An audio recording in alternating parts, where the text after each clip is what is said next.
Boa noite, pessoal. Tá aí, aqui é o professor Camilo. Estamos aí para mais uma aula de física. Hoje vamos falar um pouco sobre as escalas termométricas, um pouco mais sobre elas, né? Vamos começar falando sobre a escala Celsius. Então, essa escala Celsius, que algumas pessoas conhecem como graus centígrados, né? Mas agora, na verdade, se consagrou realmente como graus Celsius, é a escala que nós utilizamos aqui no Brasil e em muitos outros países, faz parte da escala do sistema internacional. Aí você poderia me dizer, mas existem outras escalas? Sim, existem outras escalas, porque alguns países são mais tradicionais e quiseram manter aquelas escalas históricas, por exemplo, o Fahrenheit, que basicamente Inglaterra, Estados Unidos e suas antigas colônias, né? Poucos lugares usam o Fahrenheit.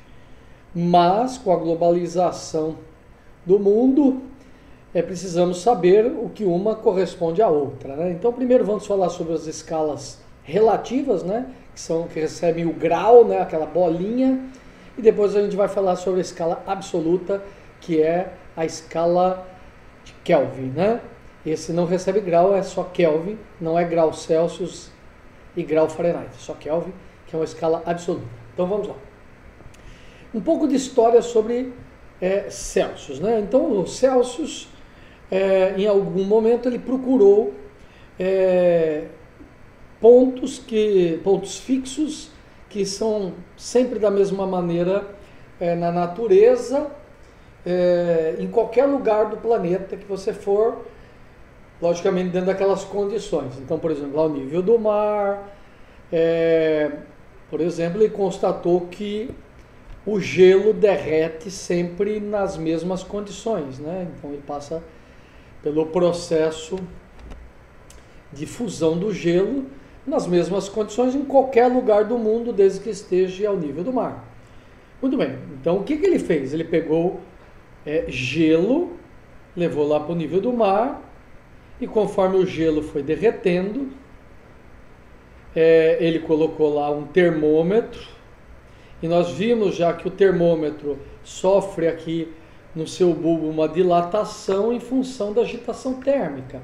Então essa dilatação, por ser pouca energia de vibração, porque o gelo tem pouca energia de vibração, de agitação térmica, ele só conseguiu elevar o fluido, no caso o mercúrio, até um certo ponto ali ele fixou como sendo um ponto mínimo para ele chamou de 0 grau. Lógico que esse 0 grau foi invertido ao longo da história, eu vou mostrar um vídeo aí para vocês, pouco mais de história e vocês vão entender essa inversão, mas para nós aqui é o 0 grau. E aí ele pegou a mesma água, aqui então é a fusão da água, no momento que ele muda o estado físico de gelo, estado sólido, né? De gelo para líquido, que é o nosso estado líquido, obviamente. E depois ele pega no ponto de ebulição, é quando você ferve a água, também a pressão atmosférica, o nível do mar. Então, conforme estava fervendo lá a água, ele colocou o mesmo termômetro, percebeu que agora a agitação térmica é muito grande e conseguiu elevar até um ponto bem maior, bem mais alto lá no capilarzinho do termômetro. E lá ele chamou de 100 graus. Pegou o ponto máximo e o mínimo no seu termômetro e marcou onde era o máximo, que ele chamou de 100 graus, o mínimo, que ele chamou de 0 grau, dividiu em 100 partes iguais e pimba, está aí o termômetro do Celsius. Qualquer coisa intermediária aqui dentro desse intervalo seria medido numa fraçãozinha aqui da dilatação do mercúrio, não é? Muito bem, só que por que o Fahrenheit não concordou muito com esse tipo de termômetro? Porque em países muito frios, na verdade, em uma boa parte do ano o bulbo estaria com as suas escalas abaixo do zero, porque o ponto mínimo que o Celsius considerou era a fusão do gelo. Mas tem lugares muito frios onde o gelo nem começa a derreter. Então, nesses locais, esse termômetro não dava muito certo. Então, espera aí que desconectou o pé do tripé. Bem, então o que o Fahrenheit? O Fahrenheit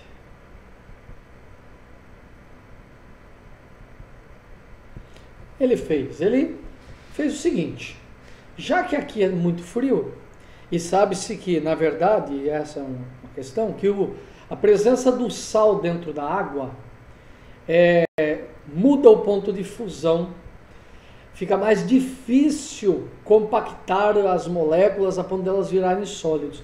Tanto é que em lugares que neva, né, eles jogam sal na rua para derreter o gelo. Então o gelo, mesmo estando lá menos 10 graus, ele derrete, vira líquido, só que é uma água que fica menos 10, menos 15 graus, né? Então ele misturou gelo, sal e amônia e, logicamente, essa mistura dificulta o congelamento. Então o ponto de fusão, nesse caso, comparado com os Celsius, né, só para a gente ter uma ideia, que a gente não raciocina muito em Fahrenheit, isso aqui deu só a mexidinha aqui, o bulbo ficou bem mais baixo do que era do Celsius, né? Aqui ele chamou de 0 graus, mas para você ter uma ideia, a equivalência dessa mistura em graus Celsius seria equivalente mais ou menos a menos 32